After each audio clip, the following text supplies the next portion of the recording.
ہم سب کبھی نہ کبھی اپنے کہے سنے یا کیے سے فرار چاہتے ہیں، اپنے کیے کے پھل سے دور بھاگ جانا چاہتے ہیں، خاص طور پر اگر ہمیں پھل کے کڑوا ہونے کا شک ہو۔ ہم میں سے ہر ایک کبھی نہ کبھی اپنے کسی قول یا فعل سے فرار چاہتا ہے۔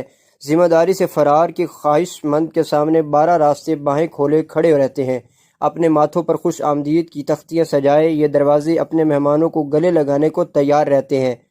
ذمہ داری سے بھاگنے کا تہیہ کر لینے والوں کو 12 دروازوں میں سے ہر دروازہ اپنی پناہ میں آنے اور احتساب کی تکلیف دہ کیفیت سے چھٹکارا دلانے کی دعوت دیتا ہے۔ معروف موٹیویشنل سپیکر اور مصنف کیسر عباس اپنی کتاب شاباش تم کر سکتے ہو میں ان فرار کے 12 دروازوں سے ہمیں شناسائی فراہم کرتے ہیں۔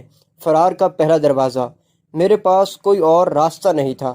عام طور پر لوگ احتساب یعنی انجام سے بچنے کے لیے کہتے ہیں میرے پاس کوئی اور راستہ نہیں تھا۔ نشے کے مریضوں کے ساتھ گروپ تھراپی کے دوران ایک مریض نے تقریباً چیختے ہوئے کہا میرے پاس نشہ کرنے کے سوا اور کوئی چوائس نہیں تھی کیونکہ میرے ارد گرد سب لوگ یہی کچھ کر رہے تھے۔ یہ کہنا کہ اور کوئی چوائس نہیں تھی دراصل اسے نشے کی ذمہ داری لینے سے آزاد کر دیتا ہے۔ چوائس سے انکار احتساب سے بچاؤ کی آسان ترین حکمت عملی ہے۔ ہمارے پاس ہر صورتحال میں کوئی نہ کوئی چوائس موجود ہوتی ہے۔ ہاں، یہ ہو سکتا ہے کہ اس چوائس کے نتائج ہمارے لیے قابل قبول نہ ہوں۔ آپ کے پاس چوائس ہے کہ بجلی کا بل ادا نہ کریں، تاہم اس چوائس کے نتائج آپ کو پسند نہیں آئیں گے۔ جب کبھی آپ خود کو یہ کہتے سنیں کہ اور کوئی راستہ نہیں ہے تو لمحہ بھر کے لیے رک کر خود سے پوچھئے کیا واقعی کوئی راستہ نہیں ہے؟ پھر دیکھ لیجئے گا آپ کو کوئی نہ کوئی راستہ ضرور نظر آ جائے گا۔ ہم دوسروں کو احتساب پر مجبور نہیں کر سکتے، لیکن ہم خود کو اپنے سامنے جواب دہ ٹھہرا کر دوسروں کی سوچ کو ضرور بدل سکتے ہیں۔ فرار کا دوسرا دروازہ: مجھ سے یہ سب شیطان نے کروایا۔ آپ نے کبھی کسی کو یہ کہتے سنا ہے مجھ سے یہ سب شیطان نے کروایا؟ ذمہ داری سے بچنے کا یہ دوسرا آسان طریقہ ہے۔ میرا خود پر قابو نہیں تھا، میں آپے سے باہر ہو گیا، مجھے کچھ ہوش نہ رہا یا میں آؤٹ آف کنٹرول ہو گیا تھا۔ اگر آپ خود اپنے قابو میں نہیں ہیں تو ذرا بتائیے کس کے قابو میں ہیں؟ فرار کا تیسرا دروازہ: مجھے نہیں پتا۔ آئیے آپ کو فرار کا تیسرا دروازہ دکھاؤں۔ لیجئے، پڑھیے، اس پہ لکھا ہے مجھے نہیں پتا۔ اس دروازے سے ہم دو طرح سے گزرتے ہیں۔ پہلی بار جب ہم حق بجانب ہوتے ہیں، دوسری بار جب ہم فرار چاہتے ہیں۔ ذمہ داری سے فرار کا ایک ذریعہ یہ بھی ہے کہ آپ اس وقت یہ کہیں مجھے پتا ہے جب حقیقت میں آپ کو علم نہ ہو۔ کبھی ہم دعویٰ کرتے ہیں کہ ہمیں کسی معاملے کا علم ہے، حالانکہ ہم بے خبر ہوتے ہیں۔ ہمارا دعویٰ ہوتا ہے کہ ہم دوسرے کے احساسات سے آگاہ ہیں، جبکہ ہمیں اس کے احساسات کی ذرہ برابر بھی پرواہ نہیں ہوتی۔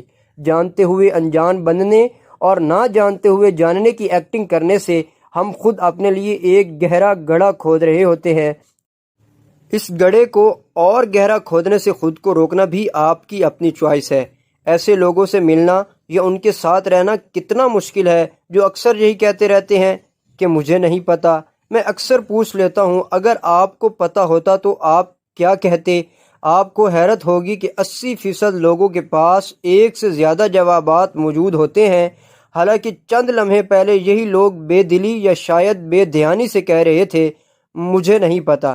فرار کا چوتھا دروازہ: میں بھول گیا تھا۔ فرار کے چوتھے دروازے پر لکھا ہے میں بھول گیا تھا۔ بھول جانے اور جان بوجھ کر یاد نہ رکھنے میں فرق ہے۔ ہمارے ہاں اداروں میں لوگ کام سے متعلق باتیں اکثر بھول جاتے ہیں، لیکن تنخواہ کا دن، الاؤنس اور دیگر مراعات کے بارے میں چھوٹی سے چھوٹی تفصیلات انہیں ہمیشہ یاد رہتی ہیں۔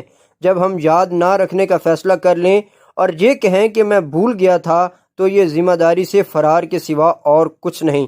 فرار کی ایک صورت یہ بھی ہے کہ آپ اپنے اہم کاموں میں اس طرح مصروف ہو جائیں کہ دوسروں کے اہم کاموں کو ذرا برابر توجہ نہ دیں۔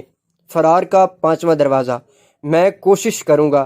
اگر آپ کسی دوست کو کھانے کی دعوت دیں اور جواباً وہ کہے میں آنے کی کوشش کروں گا تو آپ کیسا محسوس کریں گے؟ کاموں کو دوسروں کے سپرد کرتے ہوئے بھی اس بات کا خیال رکھنا ضروری ہے جب کوئی کہے کہ میں یہ کام کرنے کی کوشش کروں گا تو ایک لمحے کو ٹھہریے اور وضاحت طلب کیجئے کہ وہ یہ کام کرے گا یا نہیں۔ کیا وہ واقعی یہ کام کرنا چاہتا ہے یا محض ٹال مٹول کر رہا ہے؟ بعض اوقات ایک نیم دلانہ ہاں کے بجائے واضح انکار زیادہ بہتر ہوتا ہے۔ غیر ذمہ دارانہ بیانات اور رویوں کی بدولت رشتوں میں کدورتیں پیدا ہو جاتی ہیں، باہمی اعتبار نہیں رہتا اور دونوں طرف کنفیوژن کی دھند چھانے لگتی ہے۔ فرار کا چھٹا دروازہ، اگر تو ایک اور اہم فراری راستہ ہے۔ اداروں میں کئی لوگ کہتے ہیں اگر فلاں مطالبہ پورا ہو جائے تو ہم پوری تندہی سے کام کریں گے۔ اگر تو کا راستہ ہمارے مقاصد اور ہمارے درمیان شرائط کی ایک دیوار کھڑی کر دیتا ہے۔ کبھی کبھی تو یہ شرائط مقاصد سے بھی زیادہ اہم ہو جاتی ہیں۔ ہم کہتے ہیں اگر تم فلاں کام کرو گے تو میں تم پر بھروسہ کروں گا۔ ہم لوگوں کے سامنے رسہ لگا دیتے ہیں کہ وہ اسے پھیلائیں گے، لیکن ان کے جمپ کے بعد کیا ہم ان پر بھروسہ کرنا شروع کر دیتے ہیں؟ ممکن ہے کریں یا نہ کریں۔ زیادہ تر تو یہی ہوتا ہے کہ ہم ان کے سامنے آزمائش کی ایک اور رسی لگا کر انہیں پھلانگنے کی دعوت دیتے ہیں۔ اگر آپ اپنے مقاصد سے مخلص ہیں تو شرائط ختم کر دیجئے۔ براہ راست مقاصد کی طرف پیش قدمی اختیار کرتے ہوئے خود اپنا مقصد بن جائیے۔ شرائط تو ذمہ داری سے بھاگنے کے لیے ہوتی ہیں۔ کیوں نہ آپ اپنی صلاحیتوں کی کمان خود سنبھال لیں اور وہ تمام تجربے کر گزریں جن کا اب تک آپ صرف خواب دیکھتے آئے ہیں۔ Thank you so much.